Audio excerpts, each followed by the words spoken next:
Hi guys, welcome back to Abru's world. നമ്മളിന്ന് ഉണ്ടാക്കാൻ പോകുന്നത് ഒരു പരിപ്പ് കുത്തിത്താളിച്ച കറിയാട്ടോ. ഞങ്ങളുടെ കോഴിക്കോടിൽ ഇതിൽ പരിപ്പ് കുത്തിത്താളിച്ച കറി എന്ന് പറയും. നിങ്ങളുടെ ഇവിടെ എന്താ പറയുക, നിങ്ങൾ കമൻറ്റ് ചെയ്യണം കേട്ടോ. അപ്പോൾ നല്ല ടേസ്റ്റ് ആട്ടോ. നമുക്കിത് എങ്ങനെ ഉണ്ടാക്കാൻ നോക്കിയാലോ. അപ്പോൾ നമുക്ക് വീഡിയോയിലേക്ക് പോവാം.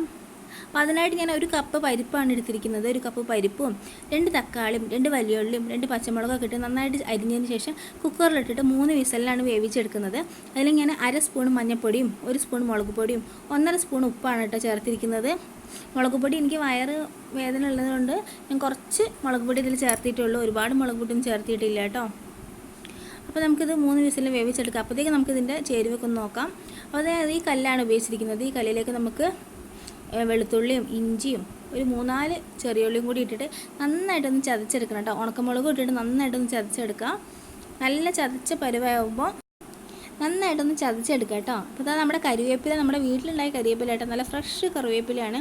നന്നായി കഴുകി വെച്ചിട്ടുണ്ട്. നമുക്കൊരു ചീഞ്ചട്ടി ചൂടായതിന് ശേഷം ഓയിലാണ് ഉപയോഗിച്ചിരിക്കുന്നത്. ഓയിലും കുറച്ച് കടുകൊക്കെ ഇട്ടിട്ട് കറിവേപ്പില ഇട്ടെടുത്തിട്ട് അത് പൊട്ടി വരുമ്പോഴേക്കും നമുക്ക് നമ്മൾ നേരത്തെ തയ്യാറാക്കിയ ചേരുവല്ലേ അതും കൂടി ഇതിലേക്ക് ആഡ് ചെയ്തിട്ട് ഒന്നൊന്ന് മൂപ്പിച്ചെടുക്കണം. അപ്പോഴത്തേക്ക് നമ്മുടെ നേരത്തെ തയ്യാറാക്കിയ കറിയില്ലേ അത് ഇതിലേക്ക് ആഡ് ചെയ്ത് കൊടുക്കുക. എന്നിട്ട് തിളപ്പിച്ചെടുക്കണം കേട്ടോ.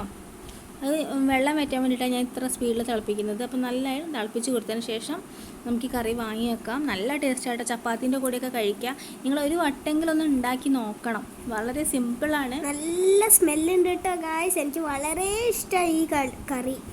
ഞങ്ങൾ പണ്ട് സ്കൂളൊക്കെ വിട്ട് വരുമ്പോഴും പിന്നെ സ്കൂളിലൊക്കെ അമ്മ കൊണ്ടുപോകാൻ വേണ്ടിയിട്ട് ഈ കറിയൊക്കെ ഉണ്ടാക്കി തരുന്നത്. ആ ഒരു നൊസ്റ്റാൾജിയ ഫീലിംഗ് ആണ് ഇപ്പോൾ എനിക്ക് ഈ കറി ഉണ്ടാക്കിയപ്പോൾ തോന്നിയത്. നല്ല ടേസ്റ്റ് കേട്ടോ.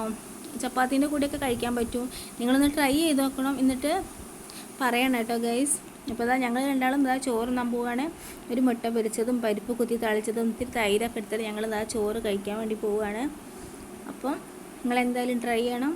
നിങ്ങൾക്ക് വീഡിയോ ഇഷ്ടപ്പെട്ടാൽ സപ്പോർട്ട് ചെയ്യാനും ഷെയർ ചെയ്യാനും ലൈക്ക് ചെയ്യാനും മറക്കല്ലേ ഗായ്സ്. അപ്പോൾ